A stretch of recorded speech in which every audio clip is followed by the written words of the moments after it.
1절로 5절까지 봅니다. 갈라디아서 2장 1절로 5절. 14년 후에 내가 바나바와 함께 디도를 데리고 다시 예루살렘에 올라갔나니 계시를 따라 올라가 내가 이방 가운데서 전파하는 복음을 그들에게 제시하되 유력한 자들에게 사사로이 한 것은 내가 다름질하는 것이나 다름질한 것이 헛되지 않게 하려 함이라. 그러나 나와 함께 있는 헬라인 디도까지도 억지로 할례를 받게 하지 아니하였으니 이는 가만히 들어온 거짓 형제들 때문이라.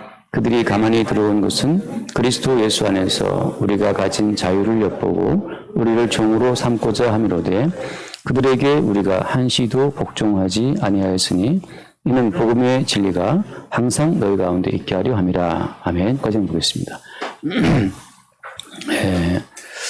오늘 말씀은 사도 바울이 그 디도라고 하는 제자에게 구태여 굳이 할례를 받게 하지 않았다는 그 사건을 말씀하고 있는 거예요. 그 배경적인 상황에 대해서는 이제 차츰 말씀드리겠지만, 바울이 헬라인 디도에게 할례를 받게 하지 않았다. 이 이유를 강조하는 그 이유는 뭐 때문이겠어요? 그 뒤에 나오지만 4절 말씀에 4절에 이는 가만히 들어온 누구 때문이에요? 형제는 형제인데 어떤 형제입니까? 거짓 형제라고 한 거죠. 그러니까 형제는 형제인데 거짓 형제다. 이 말은 무슨 말이겠어요? 스스로 그리스도인 된 사람들은 다 거짓 형제들입니다. 스스로 자기의 의지나 자기 이성적 결단에 의해서 그리스도인 된 사람들은 언젠가 자기의 이성과 의지에 의해서 그리스도를 떠나게 돼 있어요. 본인이 붙잡은 예수이기 때문에 본인이 놓게 되는 거죠. 자기의 이성이나 자기의 의지나 환경 때문에 붙잡았던 그 예수는 또 자기의 이성과 자기의 의지에 의해서 예수를 놓게 된다고 하는 거예요. 그 사람들이 누구라고요? 그 사람들이 형제는 형제인데 거짓이라고 하는 거죠. 형제의 모습을 띠고 있지만 지금 이 사람이 진짜 형제인지 어떻게 알 수 있는 겁니까? 지금 오늘 그 이야기하고 있는 거예요. 할례라고 하는 사건을 통해서 이 사람이 진짜 형제인지 가짜 형제인지를 볼 수 있다고 하는 거죠. 그 할례가 뭐기에? 할례가 무엇이기에 우리가 할례를 통해서 진짜 형제와 가짜 형제가 이렇게 분류되는 기준이 되는 걸까요? 그러니까 교회에 앉아있다고 다 진짜 형제가 아닙니다. 유감스럽지만 목사님 아시면 저는 모르죠. 저도 모르는데 다만 할례에 대한 이야기를 던짐으로 말미암아서 진짜와 가짜가 나눠진다고 하는 겁니다. 그러니까 어쨌든 간에 하나님께서 일하시는 방식은 모든 사람들을 다 끌어 모아서 예배당 크게 짓고도 안 쳐놓는 게 그 하나님의 어떤 뜻이 아니고 하나님의 뜻은 어떻습니까? 그냥 창세전에 주 안에서 주님이 확정해 놓으신 자들을 불러 모으는 것이 그게 주님의 일이라고 하는 거죠. 그러니까 우리가 사람처럼 주님을 한다고 생각하시면 안 돼요. 어떤 분이 한 50년 동안 책을 막 보다 보니까는 가장 중요한 책인가 뭔가 해서 제가 유튜브 봤는데 모든 인간들이 인생을 살면서 세 가지를 모은다고 하잖아요. 첫째 인간들이 모으는 것은 돈을 모은다는 거죠. 인간이 평소 돈을 모은다는 거예요. 둘째 사람이 모으는 것은 주변에 사람을 모으더라.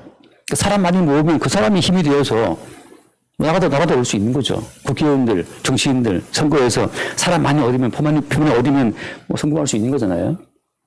근데 진짜 성공한 사람은 누구냐? 정말 성공한 사람은 지식을 모은 사람이다. 라고 하는 게 그 사람 결론인데, 저는 다르게 물론 보지만, 사람의 인생을 살면서 남는 것은 뭐냐? 영생이라고 하는 것은 무엇입니까? 요한복 말씀처럼 영생이라고 하는 것은 하나님과 예수 그리스도를 아는 거잖아요.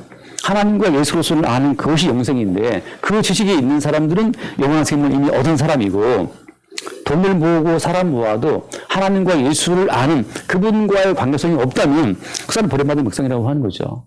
그러니까 좋은 대학 나오고 좋은 회사에 들어가 취업하고 돈 많이 벌고 사람들이 많이 오고 결혼식 때 하객들이 1000명이 왔다 한다 하더라도 마지막에 죽을 때는 혼자 가는 거예요. 마지막에 죽을 때는 그 하객 1000명이 다 둘러싸서 나를 내 죽음을 막아줄 수도 없는 거잖아요. 죽음은 다 개인적입니다. 죽음은 고독한 거고 고독한 그 순간에 십자가에 죽으신 예수 그리스도의 죽음과 연합이 되지 않으면 그 지옥 백성이 되는 거죠. 우리 매일 하실 이제 주님 우리 매일 재우시는 거 왜 재우시는 거예요? 매일 잠자리 누울 때마다 나 오늘 죽는구나. 어제도 이제 예배 뭐 준비하고 12시쯤 집에 들어가면서 이 꽃이 또 예뻐요. 그 순간에 생각이 드는 것이 강도가 했던 것처럼 오늘 밤 주님께서 말씀하시고 오늘 밤 나오는 있으리라 말씀하셨잖아요. 그 기도를 하고 싶은 거예요. 주님, 내가 오늘 밤에 집에 가기 잘 텐데 이제 잠들면 혹시 제가 잠들 때 제가 죽는다면 지금 오늘 밤 주 앞에 나와 있기를 원한다는 그런 어떤 고백을 나를 기억하소서라는 고백을 하게 되더라고요. 그런 것처럼 사실 모든 인간은 고독한 존재고 고독하게 만드시는 이유는 뭐 때문이에요? 그것은 그리스도 예수와 이 도킹, 주님과의 만남을 이루기 위한 작업으로 우리를 고독해 하시는 거란 말이죠. 그래서 다 섞여 있지만 그 가운데 주께서 부르신 형제들과 그렇지 않은 자가 섞여 있다고 하는 거죠. 그걸 주님께서 하면 주님께서 원하시는 자들만 끌어모으면 되는 거예요. 어린 애들이 주하나 주일처럼 과자 사서 과자 이렇게 박스 뜯고 그 밖에 봉지 뜯고 말이죠. 그 질소 다 내보고 나서 남은 알맹이 그거 먹으려고 다 뜯고 하는 거잖아요. 그런 것처럼 주님께서는 다 끌어모아도 사실은 다 분류해내고 남는 것만 챙기시는 건다고 하는 거죠. 그게 천국이죠. 알고 모아드리는 거. 잠깐 말씀 봅시다. 가짜 문제 때문에. 갈라디아서 뒤에 말씀 볼게요. 갈라디아서 4장 말씀 보면 갈라디아서 4장 자, 지금 할례 때문에 갈라진다고 말씀드리고 한 겁니다. 4장 21절. 내게 말하라. 율법 아래에 있고자 하는 자들아 율법을 듣지 못하느냐? 21절입니다. 기록된 바 아브라함에게 두 아들이 있으니 하나는 여종에게서 하나는 자유한 여자에게서 낳다 하였으며 아브라함에게 두 아들이 있어요. 아들은 아들입니다. 아들은 아들인데 어때요? 하나는 여종의 자식이고 하나는 그 본처, 그 사라의 자식이라고 하는 거죠. 자유한 여자라고 하잖아요. 그래서 여종의 아들과 자유인 여자의 그 아들의 차이점이 어디에 있는 겁니까? 여종의 아들과 자유인 여자의 아들의 차이점은 물론 많지만 드러나는 어떤 외적인 증거가 하나 뭐냐면 종의 자식은 눈치를 봐요. 평생 눈치를 봅니다. 종된 자들의 마인드는 계속 눈치를 본다고 하는 거죠. 왜 눈치를 봅니까? 아들이 아니니까. 그래서 할례를 받아야 되나? 할례 안 받으면 주님이 나한테 이놈 하시지 않을까? 저주하시지 않을까? 근데 또 바울은 말하기를 할례 받지 말라고 그러는데 또 할례를 또 안 받으면 또 바울이 싫어할 것 같은데? 뭘 해도 자유가 없어. 이거 해도 적어도 부자연스러워요. 그게 누굽니까? 여종의 자식들은 다 부자연스러운 거예요. 근데 그 뒤에 말씀 보세요. 23절 말씀. 여종에게서는 육체를 따라 낳고라고 하잖아요. 자유인 여자에게서는 뭐라고 되어 있습니까? 약속을 말합니다. 약속으로. 약속이라고 하는 것은 이것은 확정성이에요. 약속은. 약속이라고 하는 것은 하나님과 예수님 두 분 사이의 언약으로 시행되는 일이기 때문에 우리의 의사와 무관합니다. 모든 성경에 나온 약속이라고 하는 것은 인간의 의사와 인간의 감정과 환경과 상황과 인간이 무슨 범죄를 했든 뭐 했든 그걸 다 배제하고 그냥 주께서 내 주에게 하시는 말씀처럼 하나님과 예수님 사이의 언약이라고 하는 거죠. 우리의 상태와 상관이 없어요. 세리와 네가 세리가 되었어? 네가 창기가 되었냐? 네가 강도가 되었냐? 도둑이 되었냐? 아무 상관이 없어요. 우리 인간들끼리 따지는 거고 언약적인 그 모든 일은 확정이기 때문에 고정이기 때문에 바꿀 수가 없습니다. 언약 안에. 그래서 그 확정된 언약의 실체를 알게 되는 성도들마다 자유한 거예요. 어디로부터? 나로부터. 내가 할례를 받든 안 받든 그건 자유예요. 할례를 받든 안 받든 언약 속에 있는 자들은 구원되는 겁니다. 이게 여러분 자유롭지 않아요? 그러니까 저도 제 멋대로 하는데 물론 저도 눈치를 보죠.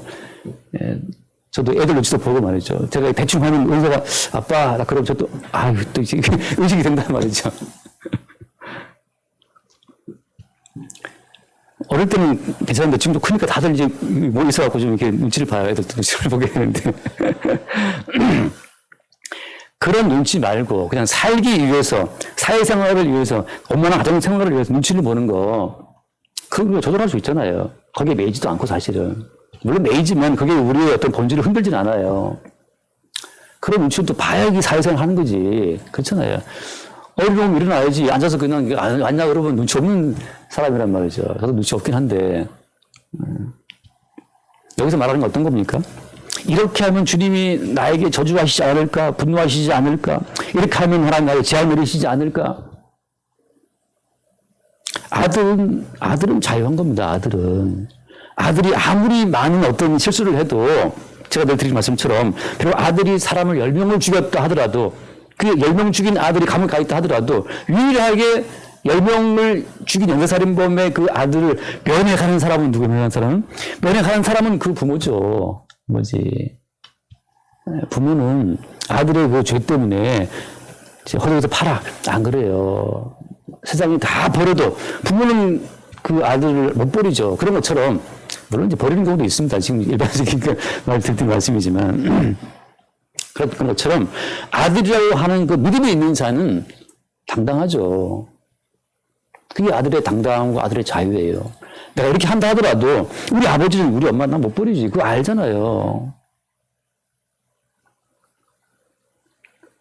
그래서 딸 자식도 시댁 가서는 불편하죠. 친정 오면 그냥 들어눕는 거 아니에요. 그냥 반박 우리 함지영 쌤처럼 강릉 가면 그냥 들어눕잖아요. 엄마가 다 챙겨주고만. 그럼 왜 자식이니까 그 엄마라고 하는 믿음이 있기 때문에 그 믿음 속에 자유롭잖아요.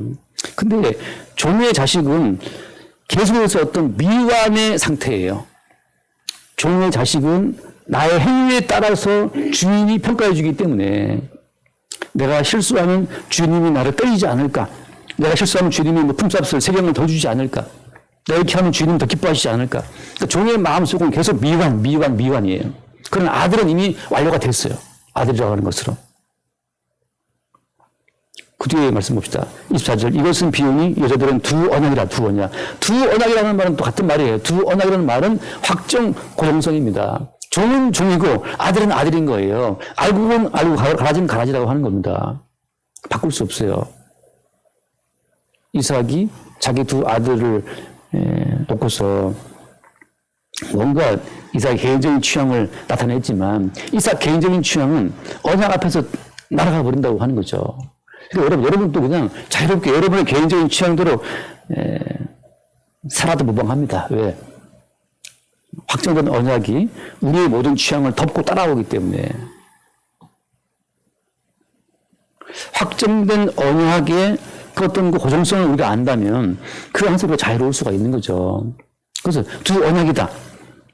제가 옛날에 볼 때마다 그래서 이제 그 종자인데 하나님이 그 각지 종류대로 창조했지 않습니까? 그 모든 식물들을. 근데 종자는 바뀌지 않잖아요. 요즘에 뭐 이제 GM으로 해서 섞기도 하지만 제가 이 말씀 옛날에 볼 때는 분명히 씨는 아브라함인데, 그죠? 씨는 아브라함이고 여자만 달라서 뿌린데, 배만 달라서 뿌린데 이게 다른가 싶었는데 다시는 어때요? 씨도 달라요. 어떤 점에서? 할례 받기 전에 낳은 아들은 이스마엘이고 할례 받은 이후에 낳은 아들이 이삭입니다.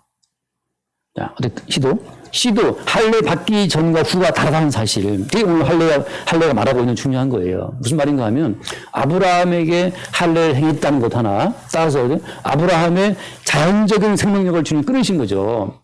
할례의 가장 중요한 취지는 뭐냐 하면 너는 이미 그리스도와 함께 십자가 못 박혀 죽었다는 사실이에요. 할례의 실체는 뭐냐? 너는 죽었다는 거죠. 죽었다. 남자의 그 생존을 이어갈 수 있는 생식 끝을 잘라버려 말미암아서 이제 육적인 생명으로 이어가는 그 법칙은 끝났다는 사실. 그게 할례라고 하는 거죠. 무슨 말인가 하면 할례를 내가 행하면 기뻐하시겠지라고 생각하는 그 자아 자체가 그게 다 끊어지는 것이 그게 할례의 본 정신이라고 하는 거예요. 그러니까 할례 받은 자는 자기의 자아가 이미 끝난 겁니다.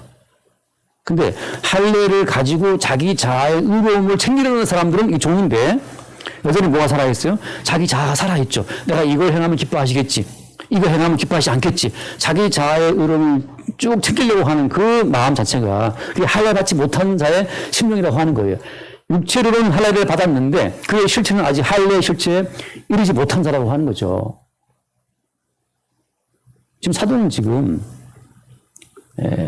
사도가 지금 앞에 나왔지만, 그 베드로를 포함한 다른 사도가 지금 계속 어떻게 보면 약간 어떤 경쟁 어떤 자세를 보이고 있잖아요. 그 왜 그런 겁니까? 왜 그런 겁니까? 왜 사도 바울은 혼자 독불장군처럼 그 야고보, 뭐 게바, 뭐 다 상관하지 않고 혼자 이렇게 움직이는 거예요? 뭐 때문이죠, 이게?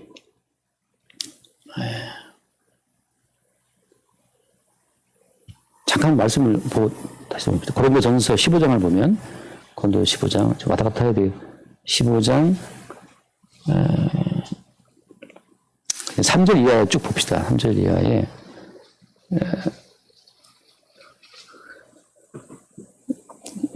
3절. 내가 받은 것을 너희에게 전하오노니 이는 성경대로 그리스도께서 너희 안 좋나 보다. 예. 우리 죄를 위하여 죽으시고, 그 다음에 4절. 장사 지낸 바 되셨다가 성경대로 사흘 다시 살아나사 게바에게 보이시고 후에 12제자에게와 그 후에 500명 형제에게 일시에 보이셨나니 그 중에 지금까지 대다수는 살아있고 어떤 사람은 잠들었으며 그 후에 야고보에게 보이셨으며 그 후에 모든 사도, 마지막에 이제 8절입니다. 맨 나중에 만삭되지 못한 난자 같은 내게 또 보셨나. 이 지금 여기서 맨 나중에 보였다는 이 말씀이 굉장히 이게 많은 걸 함축하고 있어요. 무슨 말인가 하면 우리가 영화를 봐도 결론을 봐야죠. 결론을 봐야지만 앞에 모든 것에 앞에 모든 복선을 이해가 되잖아요. 복선을 쭉 깔아놓고 나서 나중에 그 복선 자체가 결론이 나올 때, 저것 때문에 있었다는 사실을 아는 것처럼 마지막 결론을 본 자가 전체를 본 자예요. 다시 말하면 부활하신 예수 그리스도를 그 앞에 게바에게 보이시고 12제자에게 보이시고 뭐 보이시고 다 보이는데 맨 나중에 어때요?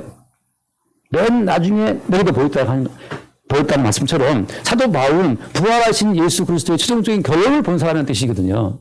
다시 말해서 이제 게바가 본 것도 부분이고 야고보가 본 것도 부분이고 그 부분 걸 다 합해서 전체를 본 사람이 누구다? 그게 지금 사도 바울이라는 사실로 자기 자신을 지금 말하고 있는 거거든요. 다시 말해서 할례가 무엇이냐라고 하는 그것은 할례의 실체를 최종적으로 본 자에 의해서만 할례의 모형성이 이해가 되는 거예요. 아담은 오실자의 모형이다, 표정이다. 그거 누가 말한 겁니까? 바울이 말한 거죠. 인간이란 무엇이냐를 보니까 여기 인간이 뭡니까? 인간이. 제가 지금 페이스북 어떤 글을 보는데 그 인간이란 무엇인가를 쭉 말하고 있는데 정말 개똥 철학들이 막 개똥처럼 펼쳐 있잖아요. 온 세상 가운데. 다 각자 나름대로 다 보는 관점들이 있어요. 선악과를 먹을 때 나름 다 보는 게 있는데 성경에서 뭘 말하고 있는 겁니까? 성경은 오실자의 모형이다. 아담은. 그것으로 인간에 대한 모형성은 실제에 도달한 거예요. 모든 인간은 실제이신 그리스도 예수를 나타내고 증거하는 모형으로 창조가 되고 존재한다는 사실. 그것으로서 사도 바울은 인간의 모형성을 종교 짓는 거죠. 그러니까 여기서 철학자들이 백사라 사람을 어떻더라 뭐 막 떠들어라. 소용이 없는 게 다 자기 나름의 그냥 관점에 불과한 거죠. 사람이라고 하는 건 천이면 천 다 다른 어떤 입장이 있잖아요. 요즘은 뭐 저희 은구와도 좀 대화가 돼요. 은구는 나름 이제 좀 자기 생각이 있다 보니까 좀 많이 이렇게 티키타카 왔다 갔다 하는 게 있어요. 약간 재밌기도 해요. 그래서. 사람마다 다 어린 아이도 다 생각이 있으니까. 우리 주은이도 생각이 있어갖고, 목사님 무서운 얘기 해주세요. 무슨 얘기 해드릴까요? 뭐 그러면서 한번 해봐라. 어이구, 무서워라. 듣다 보니까 그 무서운 이야기 듣다 보니까 진짜 무서운 게 있더라고요. 진짜. 어이구, 무섭다고 얘기 진짜. 네. 사람마다 다 나름대로 자기만의 지적인 세계를 갖고 자기만의 관점과 자기만의 세계를 구축하고 살기 때문에 수없이 많은 모형이 존재하는 거죠. 그러나 사도는 맨 나중에 그리스도 예수를 만난 사도는 맨 나중에 예수를 만나서 다 설명을 들은 거죠. 그건 이거고 저건 저거야. 인간이란 무엇이냐? 인간이라고 하는 것은 예수 그리스도의 모형이다. 할례는 뭐냐? 할례의 실체는 그리스도의 할례야. 이거 다 듣고 나서 사도 바울은 지금 최종적인 그 지점, 가장 높은 정상 에베소산 꼭대기에 앉아서 지금 내다보면서 그 능선들을 해석하고 있는 거예요. 그래서 사도 바울이 구태와 게바랑 엮이고 싶지 않고 야고보랑 엮이고 싶지 않고 자꾸 이렇게 이 발을 빼고 말이죠. 디도한테 할례 안 받게 하고 하는 것도 나중에 물론 이제 베드로도 인정하잖아요. 베드로도 바울을 인정한다고요. 만나서 대화를 보면 계시의 깊이가 다른 걸 알 수 있어요. 그걸 만약에 바울이 잘 경험을 끌어 삼았다면 어떤 계시의 도구를 쓸 수 없었겠죠. 근데 다만 바울은 뭘 말하고 있는 겁니까? 베드로가 본 것도 가치가 의미가 있는 거예요. 다 모든 걸 다 합해서 그리스도 예수의 몸을 구성하는 거기 때문에 우리가 우리의 눈으로 우리 뒤통수 볼 수 없잖아요. 누가 봐줘야 보는 거지. 아침 제가 일어나서 머리가 뻗쳐 있으면 애들이 그러는데 그때 들으면 난리가 아니에요. 같이 집혔는데 모르고 왔다 갔다 하는 것처럼 누군가 다른 어떤 형제의 안목으로 보는 것도 그런 어떤 차원도 있는 거죠. 그래서 아무튼 중요한 것은 그래서 마지막에 돌아와서 이제 아까 봤던 것. 그러니까 아브라함은 할례 받기 전에 낳은 아들이 이스마엘, 할례 받은 이후에 낳은 아들이 이삭인 것처럼 이미 다른 씨라고 하는 거, 할례라고 하는 것은 자기의 존재 자체가 날아간 거예요. 자기의 어떤 그 존재성이 날아가고 나서 자기의 실체가 되신 그리스도 예수에 의해서는 나타나는 결과. 따라서 어때요? 아브라함이 보기에도 이스마엘은 내 씨로 태어난 아들이지만 이삭은 할례 이후에 저것은 언약의 말씀으로 태어났다는 사실을 아브라함도 알고 있는 거죠. 그러니까 할례의 실체로 말미암아서 존재성 자체가 십자가에서 주와 함께 끝난 자의 입장에서는 모형적인 할례에 매일 필요가 없는 거예요. 또 어떻습니까? 또 사라 같은 경우도 사라가 왜 별명이 자유인 여자입니까? 사라의 별명이 자유인 여자라는 그 성경에서 표현하고 있는 게 뭐 때문이겠어요? 사라가 왜 자유인 여자예요? 물론 사라는 본명이기도 하죠. 근데 사라가 진정한 자유가 되기 위해서는 자기가 아들을 낳을 수 있는 가능성이 끝나야 자유롭습니다. 경수가 끊어서요. 더 이상 난 아이를 낳을 수 없어. 아이를 낳을 수 없다고 하는 그 자유로움. 왜 자기 자유로움이에요?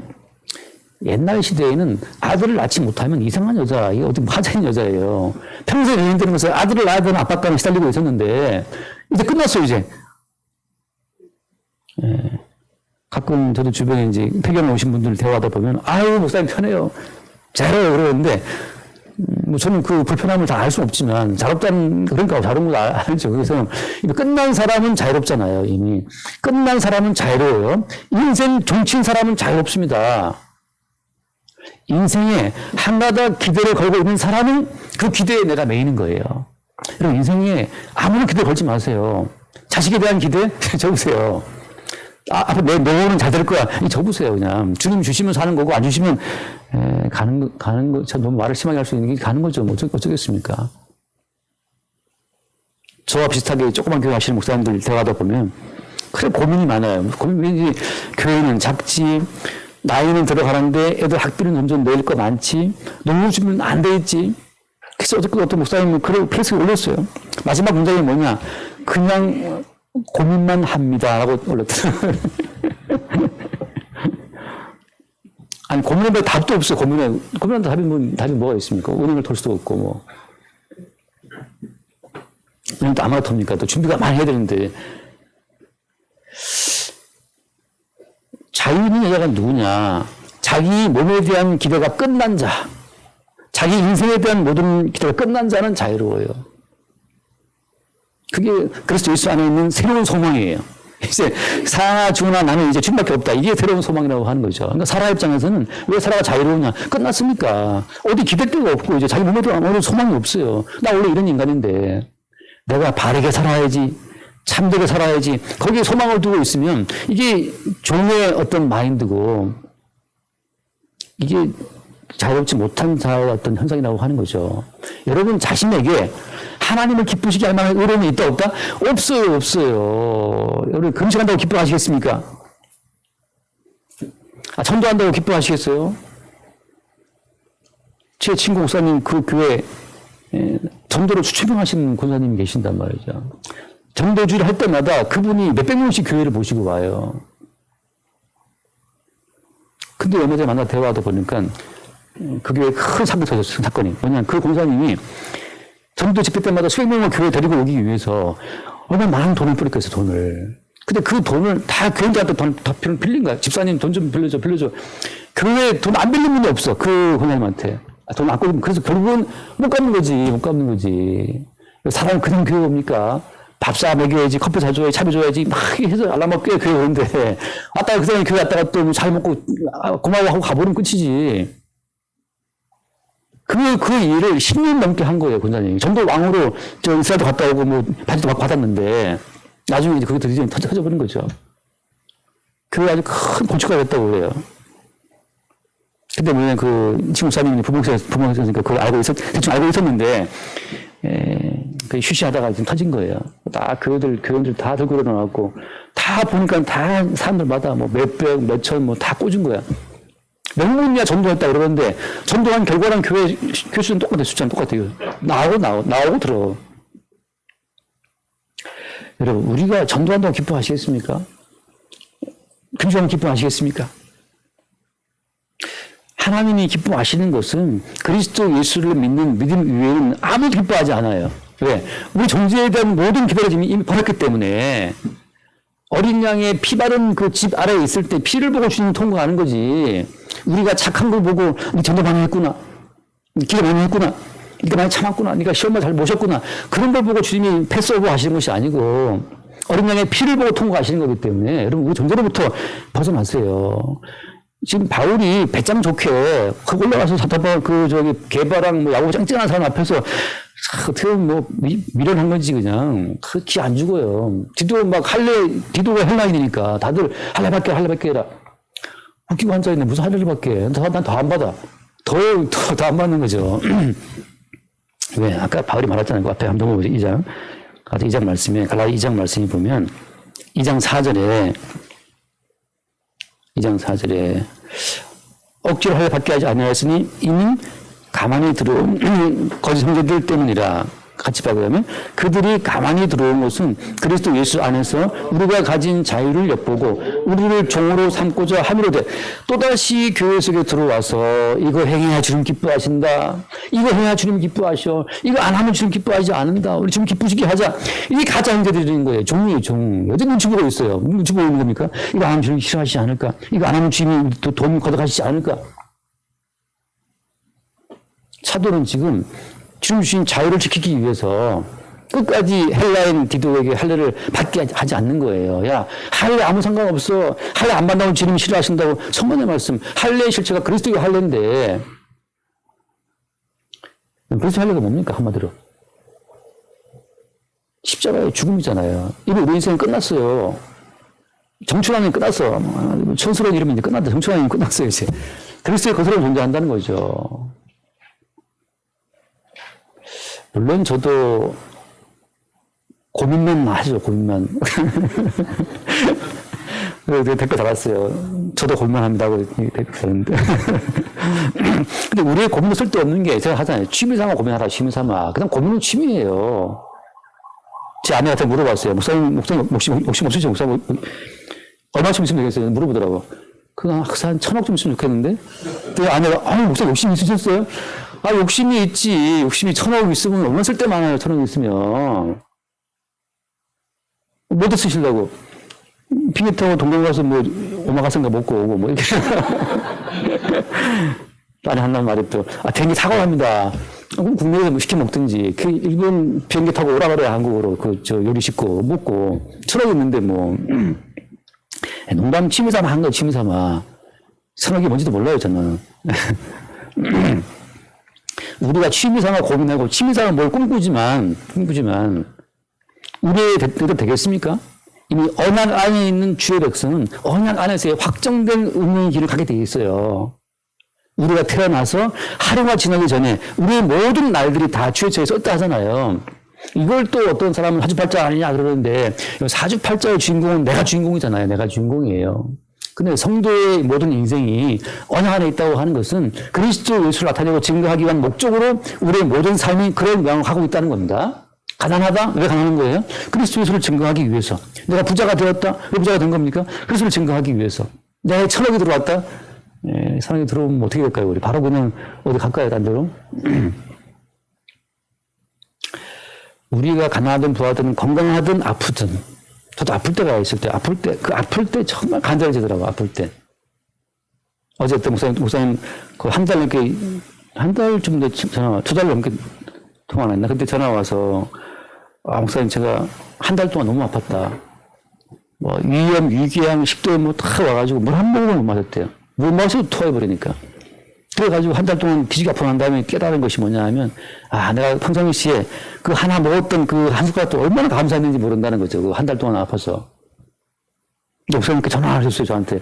저 전화 잘 안 하거든요. 그분이 전화 먼저 했어요, 이제. 아팠다고 본인이 이제 하소연 하시더라고. 밥 한 숟가락 먹는 것도 참 굉장한 거 아니겠어요? 근데 한 달 왜 아프셨냐? 주를 위해서 아프게 하신 거죠. 성도의 인생은 이미 언약 안에서 주에 넘어갔기 때문에 아까 말한 그리스도의 할례 이미 성도는 그리스도와 함께 먹고 죽었기 때문에 성도의 개인 인생 끝이 났어요. 이제 할례를 받든 안 받든 그거 자체가 아무 의미가 없는 겁니다. 그래서 돌아와서 아까 다시 그 4절 말씀 우리가 가진 자유를 엿보고 우리를 종으로 삼고자 함이로되 5절 그들에게 우리가 한시도 복종하지 아니하였으니 이는 복음의 진리가 항상 너희 가운데 있게 하랍니다. 지금 사도 바울은 어디에 목숨 걸었습니까?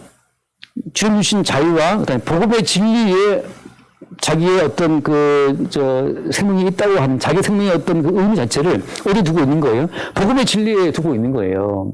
자, 이 무슨 말인가 하면 이런 복음의 진리라고 하는 것은 이 땅에서 자기의 백성을 분별해내고 자기 백성 아닌 거짓 형제들을 분별해내는 하나의 중요한 그 시금석, 중요한 그 척도, 중요한 기준, 그게 복음이에요. 복음으로 말미암아서 바꿔 말하면 복음이 증거되는 그 자리에서 반드시 분별이 나타나게 되겠습니다. 하나님 왜 구태여 아브라함 집안에서 왜 구태여 이스마엘과 이삭을 갈라내시는 거예요. 그 생각을 하셔야 돼요. 왜 구태여 이삭 집안에서 왜 구태여 에서와 야곱을 갈라내시는 겁니까? 그것은 뭐 때문이에요? 복음의 진리라고 하는 그것이 반드시 분류해야 되는 과정을 통해서만 자기 백성을 추수한다고 하는 거죠. 자기 백성을. 잠깐 말씀한 요한계시록 14장을 보면 요한계시록 14장 그 14절에 보면 14장 14절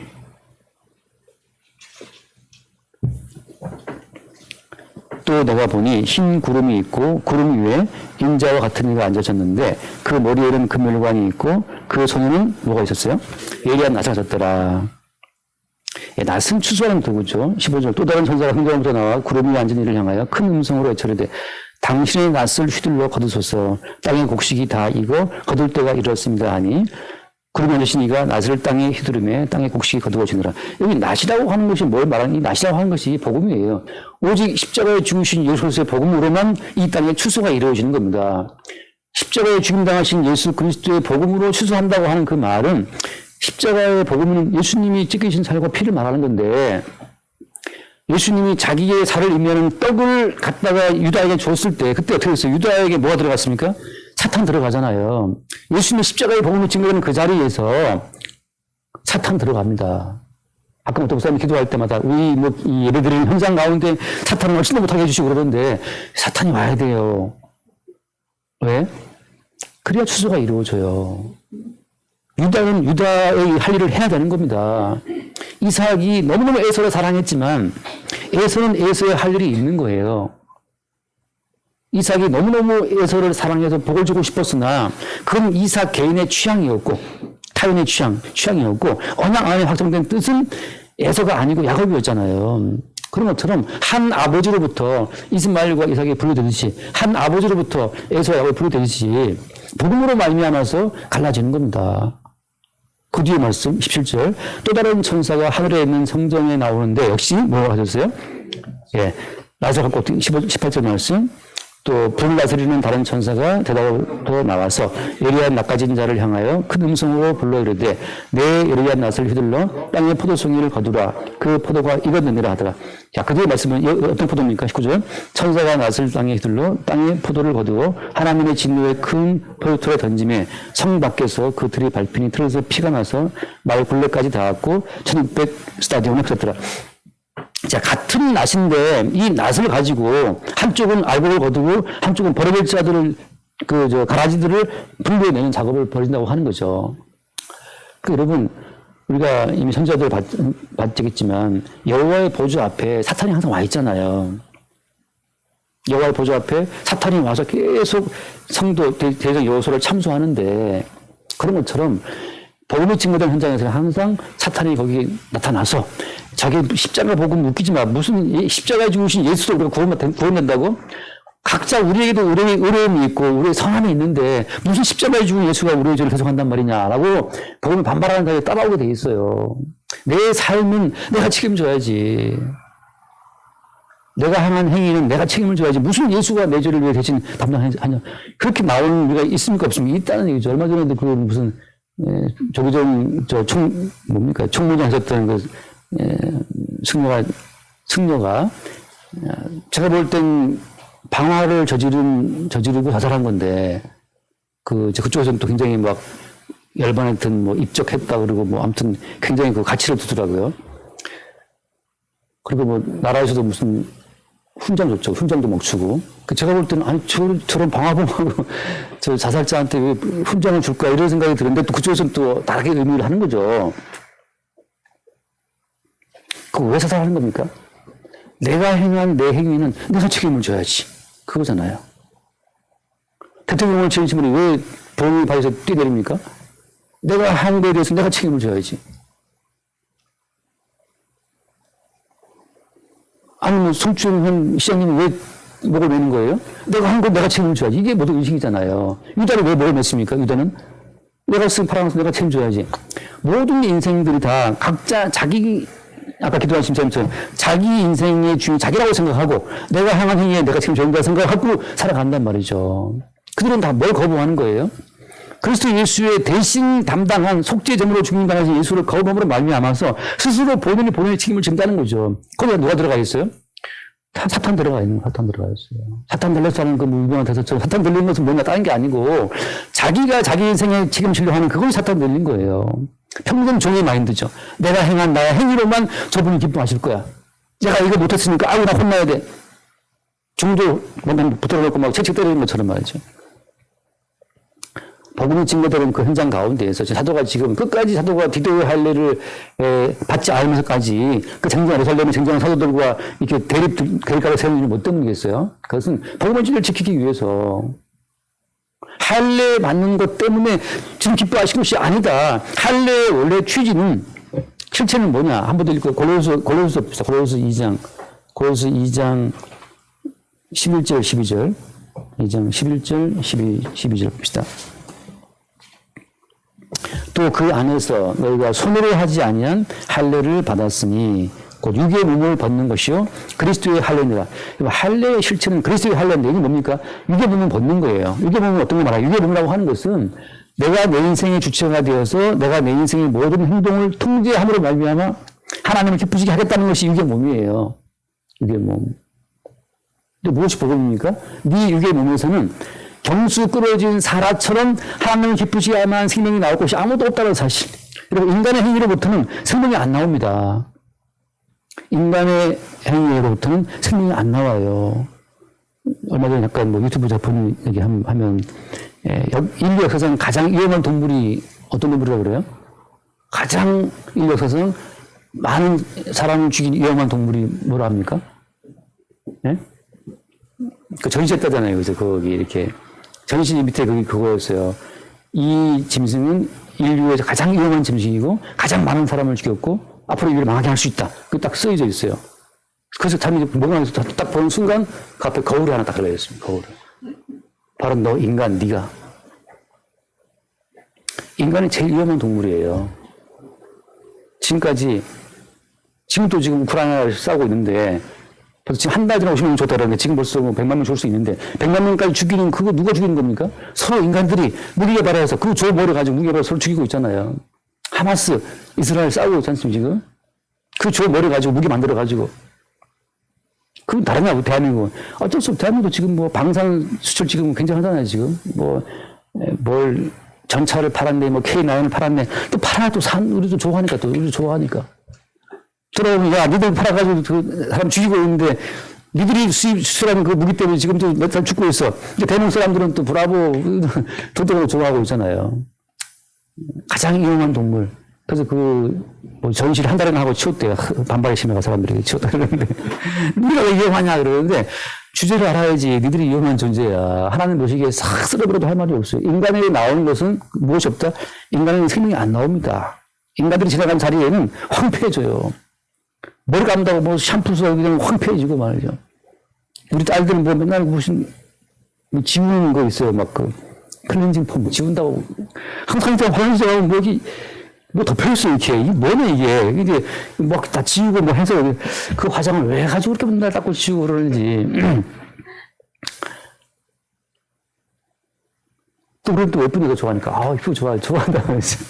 위험한 동물들이 다 앉아있어요. 그래서 육의 몸 가운데에서는 하나님을 기쁘시게 할 만한 것이 없다는 거. 제발 살아야. 네 몸에서는 생명이 이제 생명이 안 나와. 우리에게서 나오는 것 가운데 하나님을 기쁘시게 할 만한 것이 없다는 그 사실을 여러분 알 때 여러분, 자기로부터의 자유를 누릴 수 있어요. 여러분, 자유롭게 지내세요. 뭐, 한다고 지금 기뻐하시는 게 아니에요. 하고 싶으면 취미자만 하라. 저도 하려 받았어요. 군대 있을 때. 군대 있을 때 왜냐면, 뭐, 공짜 한다고 해서, 받아볼까? 다 그때 우리 받는 분이었어요. 딱 갔는데, 하필 또 군의관에 또 휴가하는 바람에, 군의관 말고 그 시다바리들은 그 병사가 잘랐는데, 얘가 너무 대충 해가지고, 제가 엄청 고생했어요, 진짜. 그렇게 아플 수가 없어요. 그 이제 제가 이 창세기에 나온 세겜성 사람들을 죽일 때, 그 레이하고 시몬이 가서 세겜 사람들 할라바게 하고 죽이잖아요. 그 고통을 제가 아는 게, 군의관 또 휴가 상태에서 그 시다바리가 그거 해가지고 제가 그 노래 들었는데, 할례 고통을 알아요. 저도 할례 받았습니다. 저도 할례 받은 아브라함 후손이 할 수 없는데, 아무튼, 그거 왜 받았어요? 침삼아. 무료가 그러니까, 무료 시술 또, 무료가 또 그런 거 받았어요. 취미 삼아 하라, 이 말이죠. 근데, 바이올지 끝까지 말고, 나중에, 말 빨라지는데. 여러분, 디모데는 할례를 파기했잖아요. 사도 바울이. 바울아, 너 왜 왔다 갔다 해? 왜 디모데는 할례를 굳이 받게 하고, 디도는 할례를 굳이 안 받게 하냐고. 이거 왜 그러는 겁니까? 그 당시 예루살렘 사람들이 할례를 받게 하면서까지 뭘 지금 복음의 진리를 회방하고 율법적인 가치를 두고 있으면 그때는 안 받는 거예요. 그때 못 받게 하는 거예요. 성도는 자유로 할례를 받든 안 받든 어떤 분은 뭐 11조 하지 말라 하지 말는데 11조라는 명칭을 굳이 써야 되냐? 여러분 쓰라면 쓰세요. 11조 쓰려면 쓰시고 말라면 말고 거기에 매이지 말란 말이죠. 어떤 분은 또 뭐 깜짝 놀라면서 11조 지금도 합니까? 근데 그럼 하지 마, 안 해도 돼. 어떤 분은 또, 저는 잘 없습니다. 그래, 자유롭게 해. 꼭 그 교회에 또 11조 딱 붙이는 분이 있어요. 그러면 11조 또 하는 거고, 거기에 왜 그 11조를 하나 마나에 자기의 의를 두냐, 말이죠. 의를 두냐고요. 의는 십자가에 죽으신 예수에 주어지는 것인데, 모든 형태의 율법적 형태에서 우리가 매일 필요 없다는 겁니다. 왜? 하나님을 읽고 마칩시다. 맨날 하나, 둘 하다가 가는데, 창세기 8장을 볼까요? 창세기 8장. 안 좋나 봐요. 좋나? 8장 20절. 우리 맨날 보는 말씀이니까. 창세기 8장 20절. 노아가 여호와께 제단을 쌓고, 같이 볼까요? 모든 정결한 새 중에서 제물을 취하여 번제로 제단에 드렸더니 여호와께서 그 향기를 받으시고 그 중에 이르시되 내가 다시는 사람으로 말미암아 땅을 저주하지 아니하리니 이는 사람의 마음이 계획하는 바가 어려서부터 악함이라 내가 전에 행한 것 같이 모든 생물을 다시 멸하지. 여러분 이미 어때? 이미 하나님 우리를 제껴놨습니다. 왜? 우리는 원래 악하기 때문에 이미 우리를 제껴놨어요, 주님. 우리의 행함에 따라서 주님이 뭘 하시는 게 아니라, 뭐 때문에? 정결한 제물의 향기를 받으시고, 그냥 햇빛을 주고, 비를 내리시고, 여름 가고, 가을이 유리창에 비치고, 다 왜 하시는 거예요? 정결한 짐승의 그 번제 향기를 받으시고 하는 거지. 신군사님이 착해서, 그래, 오늘 해를 주마. 그게 아닌 걸 알잖아요. 정춘하가, 착해, 얼마나 착했어요. 이름도 추한 존재가. 너는 미리 안 본단 말이죠. 그런 거. 정결한 제물로 죽임당하신 그리스도 예수의 십자가의 제사의 근거를 두고 우리를 사랑하시는 거니까. 여러분, 할례를 받든 안 받든, 11조를 하든 말든, 금식을 하든 말든, 취미삼아, 걱정 근심을 하든 말든, 취미삼아 하세요. 무슨 목표를, 나는 올해는 꼭 1,000억을 벌 거야. 1,000억 목표를 세울 수 있잖아요. 목표를 세울 수 있죠. 뭐, 1,000만 원 못 벌 주제에 1,000억 세울 수 있지만, 목표는 세울 수 있지. 그냥 심심하면 하세요. 그러나 우리는 뭘 알고 있는 겁니까? 실체는 그리스도 예수이시고 그리스도 예수를 증거 나타내실 목적으로 우리의 인생을 경영하시는 그 주를 바라보는 거죠.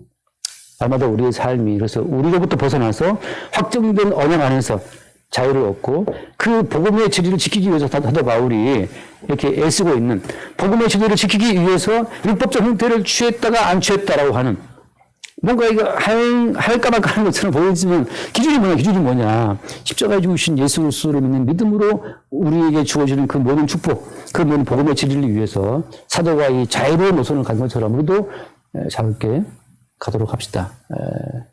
취미삼아 싸우시고 취미삼아 화해하시고 모든 것이 하나님 것이 의미가 없다.